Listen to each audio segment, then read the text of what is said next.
Hey guys, Sandy here. Welcome back to my channel and welcome back to Follow a Sketch February. Today is February 15th, so this is the sketch that we will be using. It does call for 6 photos. I am actually going to use 6 photos. I have an idea of something that I want to do using Dot Grid from the Scrapping Reflection shop and also these small love heart cut files also in the Scrapping Reflection shop. So there we go, shameless plug. This is a sheet of basic gray obscure paper. It does have airplanes on it, and I almost kept it for that simple fact, but you can't really see them. I want to camouflage this up and bring some more of this blue into the foreground. So I'm going to use some Distress Oxide with the stencil, and then we'll figure out the rest. So let's see what I can do. Alright guys, I am super happy how this one turned out. Just by using one stencil and one ink pad, I have turned this layout into something that looks like a layout that you spend a ton of time on with mixed media, and that is because the background paper is so busy. Like I said, this is a basic gray paper. I'm pretty sure it's from the Obscure collection. I've already thrown away the, yep, Obscure.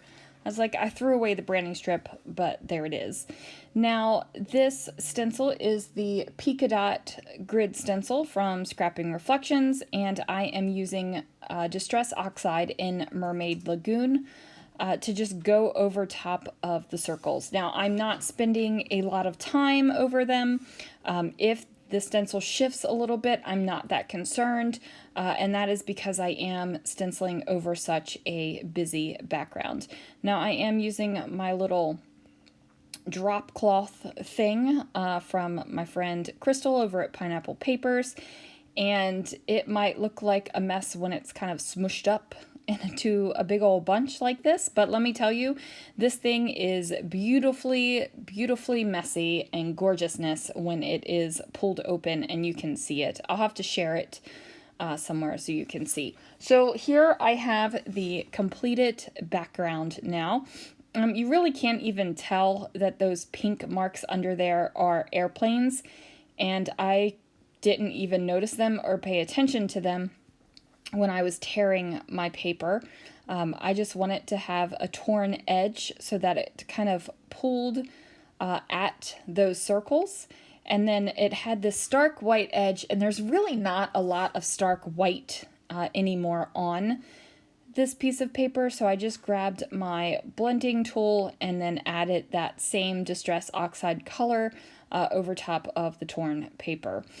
Now, I couldn't find my ATG for a moment. I eventually did find it. You would think that having 3 of them, I would never have a problem reaching for adhesive, but I do. Only one of them has adhesive in them right now, and who in the world knows where the other 2 were. I'm going to go through my washi tape because I am trying to kind of keep that same kind of look of the sketch, even though I'm going in a little bit of a different direction. I'm definitely not going to have the square photos like they are laid out in the sketch, and my title moves as well. However, I think if you looked at this layout, you could definitely look at the sketch and say, oh yeah, that's where she went. Like that's the direction she came from. So I have kind of like this eyelet glitter tape sparkly business over here. I don't know what to call it. And I'm going to go ahead and place that down on the edges of the paper. Now, I made the conscious choice to put the humpy bits towards the torn edge. I wanted the textured edges to be on the same side.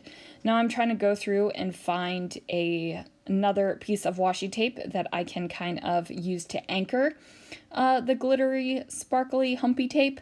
So now I go for this pink polka dotted washi tape, and it turns out great. I love the way it looks.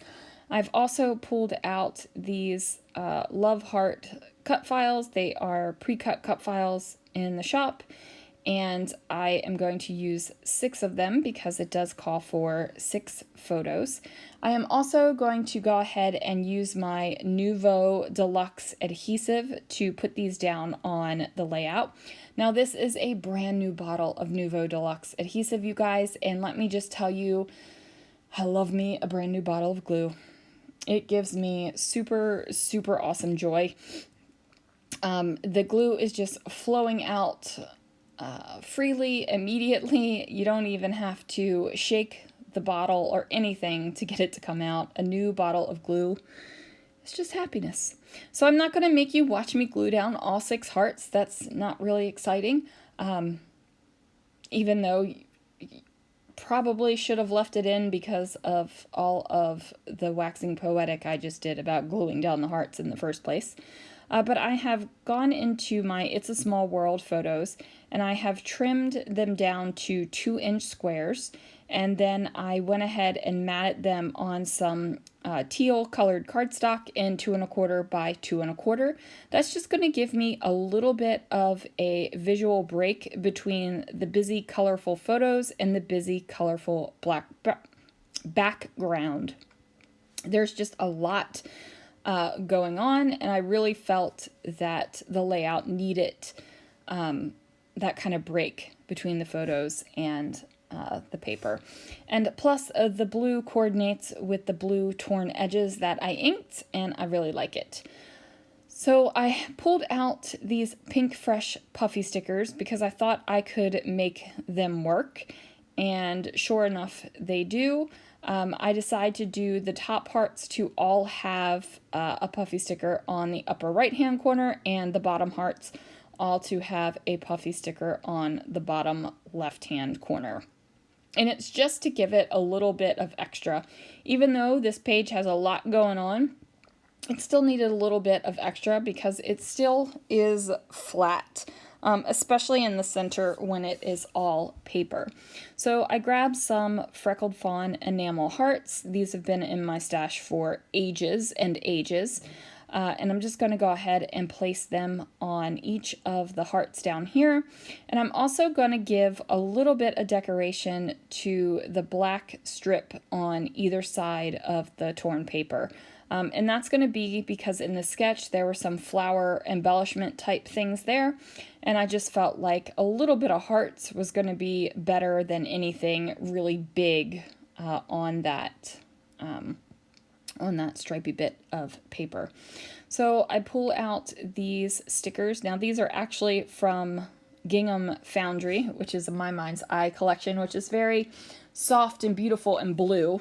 Definitely would not think that it would go with what I've got going on here, but it actually does.